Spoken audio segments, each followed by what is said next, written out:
So we're running and walking, our muscles, yes, they help us move, but the tendons and our connective tissue actually help as prime movers much more than the muscles do, and our muscles act as shock absorbers.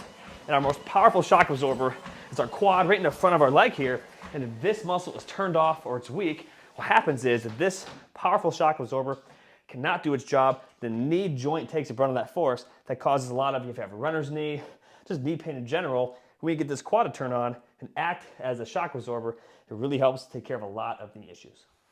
So if you want to turn these quad muscles, our most powerful shock absorber on, we actually have to start at the feet. And this skeleton model is actually a great example of what we're going to be demonstrating. And this is having your foot, we want to have a nice stable arch in the middle of our foot, but when our foot hits the ground, we call these our metatarsal heads. We want our forefoot, the front of our foot, to actually splay out and have our toes separate, and the front of our foot, we want it to expand out. The problem is, if we can't do this, if we have a shoe that's scrunching our foot together and doesn't let our toes and our forefoot splay out, it actually turns our quads off. We have this connection between the front of our foot and our quads, and in particular, there's a spring here.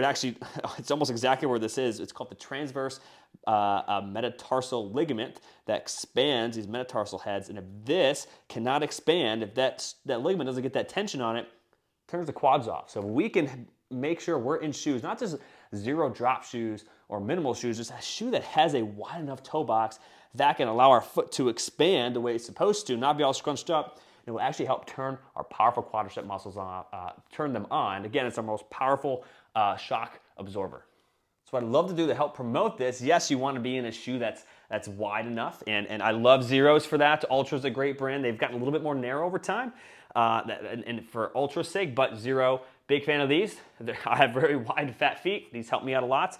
But if you're like, hey, maybe you have some stiffness in here, you can actually take your hand, feed your fingers through the spaces between your toes, and just get in here as best you can. You don't want to cause any pain. And then actively, I'm not doing this with my hand, I'm flexing my toes, I'm extending them up in the air, I'm flexing them again. And as I do this, especially on my pinky toe here on the outside, I just feel like on the bottom and the top of my foot, right in between these metatarsal bones, it just feels a little bit sore. And essentially, it's working out a lot of stiffness here in those tissues, in those muscles. And this will help you regain some of that just mobility and splaying of your toes and of that forefoot. So I love doing this, 15 reps, 20 reps.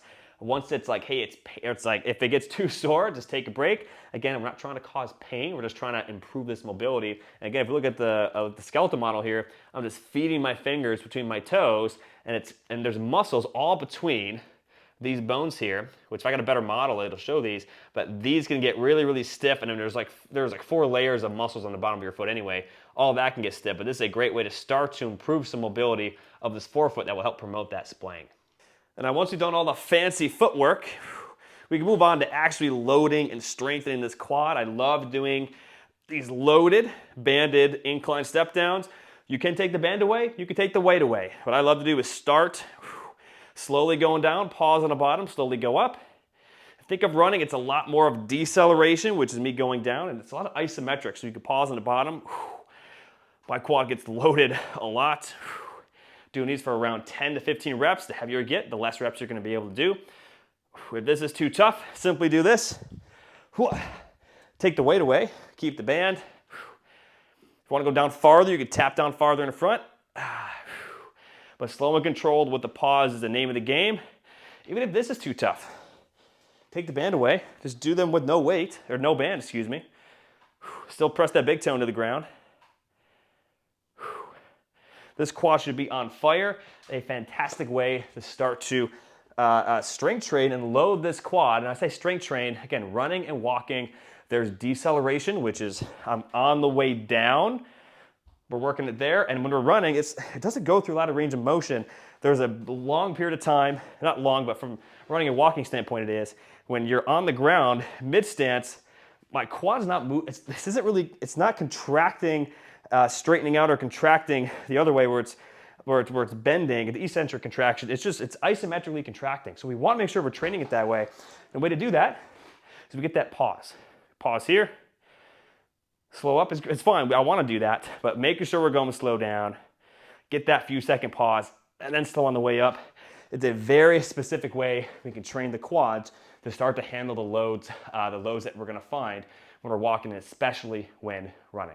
Hope you guys found the video helpful. It's a very sneaky way to just turn your quads on and really just sneaky way to just take care of knee pain, when if we can optimize what the foot is doing, the quad does its job. Remember, it's just a funky thing to think about, that when we're walking and running, we actually get a lot of this momentum and forward progress. It's not really from muscle contractions.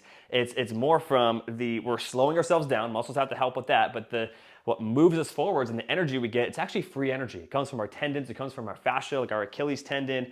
It comes from that versus the muscles actually propelling us forward. So when we're sprinting, a little bit of a different ball game, but distance running and walking, we get a lot of just free energy from the fascia and the tendons. So if you can optimize your foot and get your foot healthier and stronger, definitely do that one where you're putting the fingers between your toes and just doing 10, 15 of those curls, and this single leg step down with the incline. Add the weight, the band, as you please. Try these at home. Hopefully they help you. If you have any questions, please comment below, and I'll see you guys later.